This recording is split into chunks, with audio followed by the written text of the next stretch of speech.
কার কোরবানি কবুল হবে আর কারটা কবুল হবে না। কোরবানি কারটা আসলে কবুল হবে, কারটা কবুল হবে না নিশ্চিত বলা, বিশেষ করে আলাদা আলাদা করে পৃথক করে কোনো ব্যক্তি বিশেষের ক্ষেত্রে বলা, নির্দিষ্ট করে এটা বলা কঠিন, এটা সম্ভব না। তবে মৌলিক একটা নীতিমালা আছে। আল্লাহ তাআলা কোরআনে কারিমে বলেছেন, ইন্নামা ইয়াতাকাব্বালুল্লাহু মিনাল মুত্তাকিন। আদম আলাইহিস সালামের দুই ছেলে হাবিল এবং কাবিল, তারা আল্লাহর সন্তুষ্টির উদ্দেশ্যে সাদাকা পেশ করেছিল। আল্লাহ বলেছেন যে তারা যখন কোরবান পেশ করেছে, ইয তাকাররাবা কুরবানান ফাতাকুব্বিলা মিন আহাদিহিমা ওয়া লাম ইউতাকাব্বাল মিনাল আখার।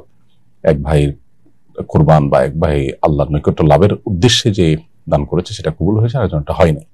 তো কারটা হয়েছে কারটা হয়নি তার মূল ভিত্তিকে আল্লাহ বলেছেন, ইন্নামা ইয়াতাকাব্বালুল্লাহু মিনাল মুত্তাকিন, নিশ্চয়ই আল্লাহ তাআলা মুত্তাকিদেরটাই কবুল করেন।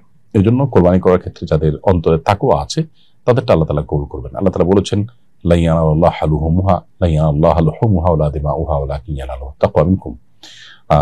তোমাদের কোরবানির পশুর গোশত রক্ত কিছুই আল্লাহর কাছে যায় না, তোমাদের অন্তরে অবস্থিত তাকওয়া আল্লাহর কাছে পৌঁছায়। অতএব তাকওয়ার চেতনা থেকে আল্লাহর সন্তুষ্টি লাভের জন্য ত্যাগের মহিমায় উজ্জীবিত হয়ে যদি কেউ কোরবানি করেন, ইব্রাহিম আলাইহিস সালামের সুন্নাহকে জিন্দা করার উদ্দেশ্যে কোরবানি করেন, আল্লাহর কাছ থেকে আজর সওয়াবই চান, পার্থিব কোনো ফিডব্যাক বা কোনো লাভ এগুলোর চিন্তা থেকে তিনি কোরবানি না করেন, তাহলে ইনশাআল্লাহ বিদিনিল্লাহ এই তাকওয়ার চেতনার করার কারণে তার কোরবানি কবুল হবে ইনশাআল্লাহ। লোক দেখানো কোরবানি যদি হয়, লৌকিকতার কারণে হয়, মানুষের কাছে বাহবা পাওয়ার জন্য কোরবানি হয়, বা হারাম অর্থ দ্বারা কোরবানি করা হয়, তাহলে এগুলো কবুল হওয়ার সুযোগ নেই। কোরআন হাদিসের আলোকে অন্তত সেই জিনিসটি বোঝা যায়।